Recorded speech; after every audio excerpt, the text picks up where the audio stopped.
এটা তোমার, এখানে ভক্তদের, এটা তোমার, এটা তোমার।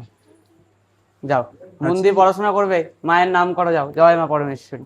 আচ্ছা, এই মায়ের কাছে এলে যারা আচ্ছা বাচ্চা রয়েছে তাদেরকে আপনাদের এখান থেকে কি চকলেট, মিষ্টি, ফল এগুলো কি দেখো, দেওয়া হয়? প্রচুর ভক্তরা আসে, ভক্তরা এসে মাকে যে যে ক্যাডবেরি দেয়, আমরা আবার ওগুলো ছোট ছোট বাচ্চা মেয়েরা বা ছোট ছোট বাচ্চারা আসলে সেই ক্যাডবেরি গুলো মায়ের প্রসাদ হিসাবে তাদেরকে আবার দিয়ে দিই, কারণ বড়রা তো ক্যাডবেরি খায় না।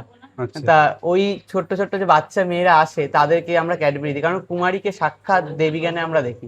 কারণ আচ্ছা, কুমারীকে আমরা, যেহেতু কুমারী পুজো হয় মায়ের মন্দিরে, কুমারী সাক্ষাৎ দেবী, তো তার ছোট মানে ছোট। ভক্তদের, যে ভক্তরা মায়ের কাছে যা মিষ্টি, ফুল, ফল যা আনে সবটাই আপনারা এই ছোট ছোট বাচ্চা কাচ্চা বা ভক্ত যারা তাদের মধ্যে বিলিয়ে দেন, তাই সবার তো? মধ্যে, এমনকি মায়ের যে আলতা সিঁদুর যা থাকে যখন মন্দিরে যা নিয়ে আসে ভক্তরা, সেগুলো কিন্তু আমরা আবার ভক্তদের মধ্যেই বিলিয়ে দিই। বাহ কারণ বাহ। একমাত্র পরমেশ্বরী মন্দিরে আসলে এই নিদর্শনটা দেখবেন যে কোনো কিছুই আমাদের কিন্তু রাখা হয় না।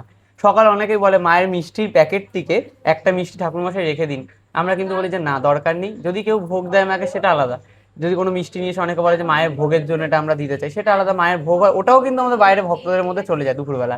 কিন্তু যদি যাই আসে, ক্যাডবেরি হোক, আলতা সিঁদুর হোক, যাই আসে, সেটাই কিন্তু আমরা ছোট ছোট বাচ্চাদের মধ্যে কিন্তু বিলিয়ে দিই। কি হবে নিয়ে, জগতে আজ আছি কাল নাও থাকতে পারি, তো কোনো কিছুই নিজের বলে মনে করি না। একদম তো একদম সবকিছুই মায়ের, যা আছে সবই মায়ের, সবই ভক্তদের মধ্যে আমরা বিলিয়ে দিই। কারণ একটা জিনিস বলি, যেদিকে নিহারি সবই তোমারই। তো একদম আমি একদম। যেদিকে যাই দেখি সবই তার, তো বাহ। তার জিনিস তাকেই আমরা বিলিয়ে দিই। তো এটাই হচ্ছে পরমেশ্বরী মন্দিরের নিদর্শন। সব ভক্তরা ভালো থাকবেন, মায়ের মন্দিরে আসবেন, মাকে মন থেকে মনস্কামনা জানাবেন, অবশ্যই কিন্তু আপনাদের মনস্কামনা পূর্ণ হবে। জয় মা জয় মা পরমেশ্বরী। পরমেশ্বরী।